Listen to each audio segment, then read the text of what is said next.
For being a small Kickstarter bonus, Bloodstained Curse of the Moon quickly turns into one of the games I replay the most.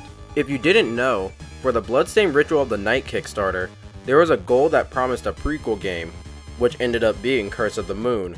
Just saying, pretty sure these two games take place in different universes, so you don't gotta worry about story. Even though I never played a Castlevania game, something about Curse of the Moon intrigued me enough to try the game out, and I got hooked pretty quickly. The controls were my biggest worry, yet didn't take too long to get used to, and actually made the platforming tense while feeling fair at the same time. I've replayed this game way too many times now to even try and guess how many times I've replayed it. From the characters, to the level design, bosses, and even the music, they all go hand in hand with each other to make, in my opinion at least, one of the best games to experience every now and then. Starting off with the music, Michiru Yamane, a veteran Castlevania composer, and the Inti Create sound team, being made up of Ippo Yamada, Ryo Kawakami, Takumi Sato, Hiraki Sano, and Ryo Yoshinaga, ended up composing an amazing soundtrack that I haven't gotten bored of yet. Here's some of my favorite tracks.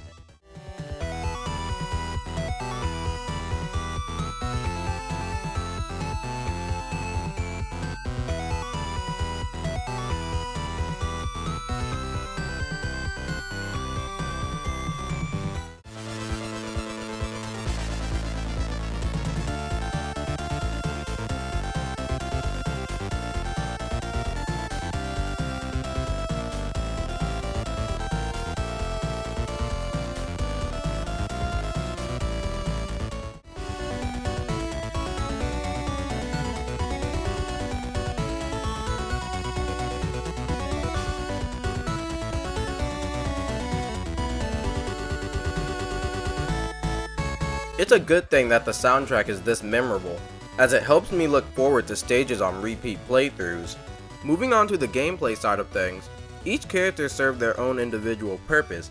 Zangetsu, the demon-slaying samurai, and the main protagonist, has the most health and a solid selection of sub-weapons, extra skills that require weapon energy. He's pretty well rounded compared to the rest of the characters. He has a short-ranged, but very quick and damaging blade attack that can quickly add up damage. Miriam, the sole heroine of the adventure, has the second highest amount of health, along with a long-range attack from her whip that's a little bit slower and weaker than Zangetsu's blade. Look, I might not have played a Castlevania game before, but I know a reference when I see one.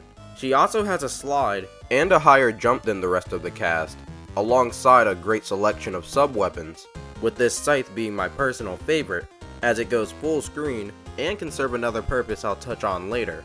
Next up is Alfred, an alchemist who has the lowest health out of the group and a pitiful attack, but actually has the best sub-weapons in the game, except for this one. I promise you this thing will never come in handy. Using his skills can make getting by these stages a lot easier, and using them with the other characters is where they shine the most. Lastly, Gebel, a vengeful spirit, and Shardbinder like Miriam, has a really good attack for close quarters that can quickly dismantle foes. He only has a single sub-weapon that's actually one of, if not the best in the game, turning into a bat.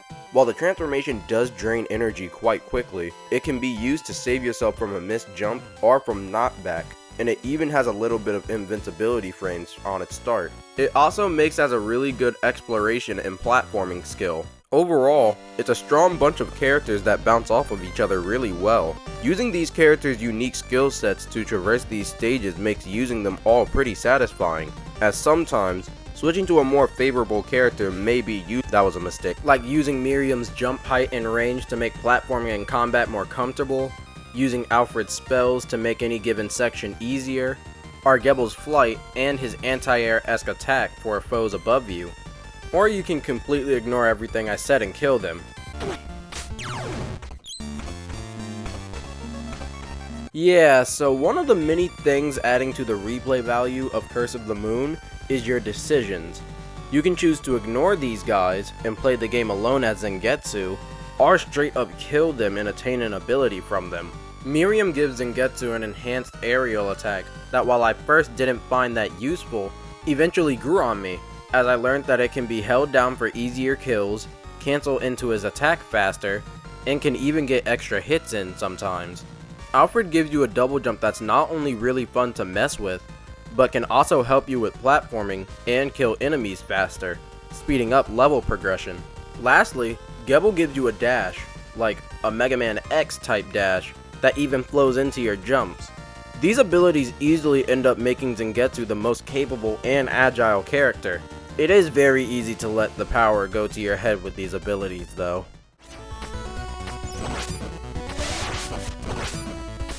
Level design, just like the characters you control, can make and break a game very easily, yet Curse of the Moon perfectly balances good design with alternate pathways alongside a few upgrades. Even before going into the pathways and upgrades, Curse of the Moon stages are interesting, as they all have their own aesthetic and set pieces, helping them stand out from each other in the long run. It's also pretty rare that a stage feels like it drags on for too long, and as I mentioned before, the characters make running through these stages fun in itself. On multiple occasions, the game will show and offer branching pathways. The entrances may appear just out of your reach and usually act as a shortcut. However, you can access these routes by utilizing the characters at your hands, by means of Alfred's sub-weapons or Gebel's flight. Using these abilities, you can also access upgrades like health, an increase to your weapon energy, attack power, and defense. However, if you tackle the adventure alone, you may be locked out of some areas and upgrades that are easily accessed by Zangetsu's would-be allies. Yet through repeated playthroughs, you may learn to access upgrades and paths that seem out of his reach.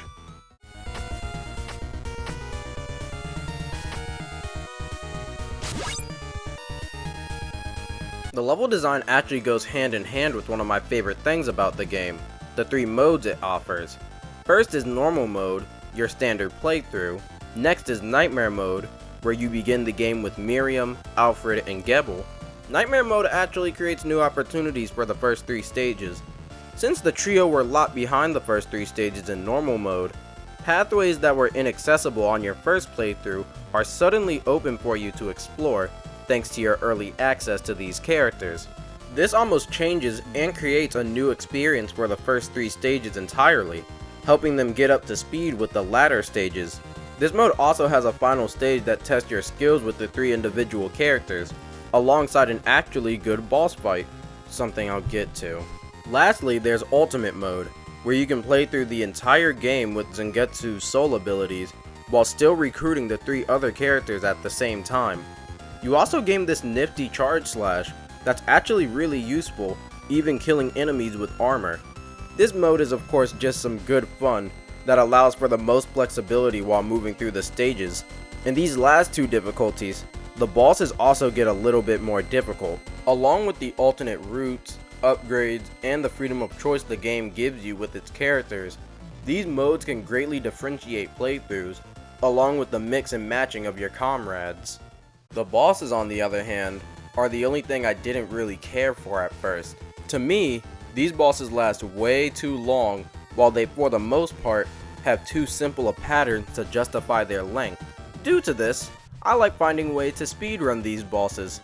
Some are pretty trivial and have quick solutions, but one of my favorite things to do is use Miriam's scythe sub-weapon and Alfred's freezing one.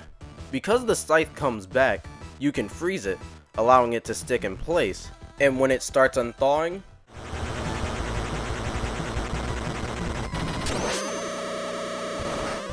as you just saw, it can completely and utterly annihilate bosses. This is one of the few things I do to keep myself entertained with these bosses. Like, just look at what I was able to pull off in Ultimate mode.